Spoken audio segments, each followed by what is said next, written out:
Monsieur le Président, Madame la Vice-présidente, Monsieur le Ministre, mes chers collègues, le débat que nous venons d'avoir montre que si notre budget 2017 est un pas dans la bonne direction, il reste un petit pas là où l'Europe aurait besoin de grandes enjambées, notamment pour l'investissement, pour la croissance, pour l'emploi, pour contrôler les flux migratoires aussi. Car ne nous méprenons pas, d'autres crises sont en vue. D'autres urgences justifieront que l'on torture le budget pour essayer de lui faire dire ce que, bien souvent, il n'est pas en mesure d'accomplir. Regardez combien de protubérances budgétaires se sont multipliées, combien de satellites viennent densifier la galaxie budgétaire européenne. Fonds Juncker pour les investissements stratégiques, facilité budgétaire pour la Turquie, trust fund par-ci, trust fund par-là, et demain, Fonds Juncker pour l'Afrique ou Fonds européen de défense. Autant d'entités périphériques qui échappent au contrôle parlementaire. La créativité de la Commission européenne ne pourra longtemps cacher l'indigence du budget européen. Et ces pratiques budgétaires sont pour l'Union un danger.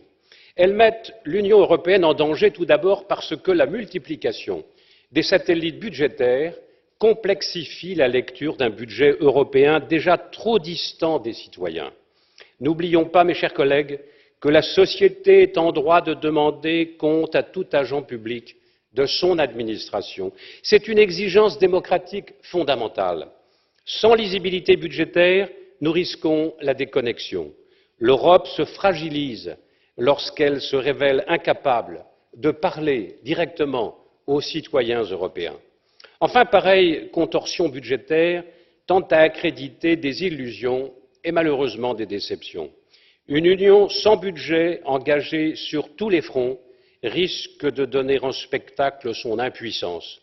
L'urgence est de convenir des compétences que les États membres sont prêts à transférer à l'Union parce qu'ils n'ont plus la capacité, à l'heure de la mondialisation, de les assumer. Le budget devra alors être doté en conséquence pour afficher notre ambition de faire de l'Europe une puissance mondiale. Au-delà de la révision à mi-parcours du cadre financier pluriannuel, objet du tout prochain débat, il est déjà temps de nous projeter dans l'après 2020. Avant de conclure, je voudrais remercier la présidence slovaque, celle d'ECOFIN, mais aussi celle du Conseil Affaires générales, pour leur brillante, bienveillante efficacité. Merci, mes chers collègues.